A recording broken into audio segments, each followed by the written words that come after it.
أوضحت إحدى الدراسات الألمانية المعنية بالطفل أن الشخير عند الأطفال قد ينبئ بأمراض خطيرة جدا للطفل.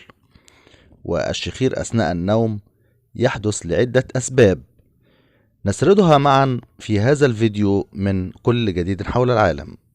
لكن في البداية فضلا وليس أمرا، تفضلوا بالاشتراك بالقناة وتفعيل زر الجرس ليصلكم كل جديد دائما من قناتي كل جديد حول العالم. شكرا جزيلا لحضراتكم. السلام عليكم ورحمة الله وبركاته. الشخير عند الأطفال قد ينبئ بأمراض خطيرة جدا. في إحدى الدراسات الألمانية المعنية بالطفل أوضح الباحثون أن الشخير عند الأطفال أثناء النوم يحدث لعدة أسباب. من هذه الأسباب قد يكون هناك تورم باللوزتين والأغشية المخاطية المبطنة للحلق، أو عند الإصابة بنزلة برد للطفل، أو الإصابة بالحساسية من غبار المنزل، والذي يؤدي بدوره إلى تورم هذه الأغشية.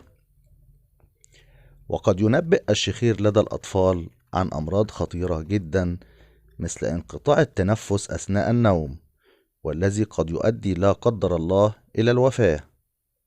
وقد يكون السبب هو نقص الأكسجين في خلايا الدماغ بالنسبة للطفل، والذي قد يؤدي بدوره إلى ضعف الذاكرة لدى الأطفال، ولكن يحدث هذا على المدى البعيد.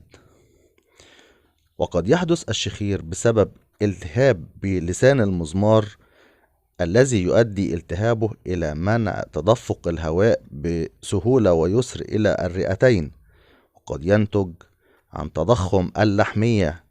لذلك يجب استشارة الطبيب لتحديد السبب الحقيقي وراء الشخير لدى الطفل، ليتمكن الطفل من العلاج في الوقت المناسب قبل تطور الحالة إلى المراحل الأسوأ. كانت هذه معظم الأسباب التي تؤدي إلى ظاهرة الشخير عند الأطفال أثناء النوم، والتي بدورها قد تؤثر سلبا على فترات النوم عند الطفل، وقد تؤدي إلى الانزعاج الكامل للأطفال أثناء النوم. أرجو أن تكون المعلومات أفادت حضراتكم، ونلتقي في فيديو قادم إن شاء الله. أترككم في رعاية الله، والسلام عليكم ورحمة الله وبركاته.